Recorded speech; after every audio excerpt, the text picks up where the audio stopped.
Hari ni teacher tunjuk satu kamus, English Malay, Malay English, keluaran Cambridge. Kenapa teacher ambil English Malay? Sebab kebanyakan students yang teacher ajar ialah bangsa Melayu. Jadi kamus ni membantu bila pelajar tu memang dia mula dari zero. Dia nak cari terus perkataan bahasa Inggeris ni, dia nak cari dalam bahasa Melayu untuk dia faham. Jadi yang ini sangat membantu lah, especially bagi students yang belum mahir, sesuai untuk sekolah rendah dan sekolah menengah. Yang ni yang standard edition, dia taklah terlalu tebal tapi tak nipis.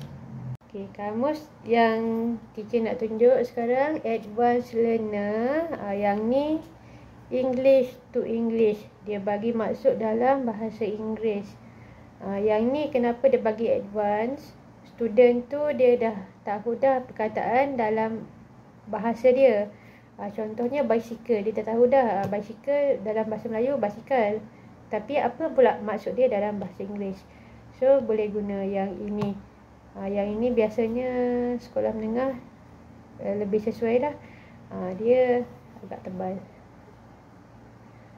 Okay, compare tu dengan kamus yang biasa. Yang ini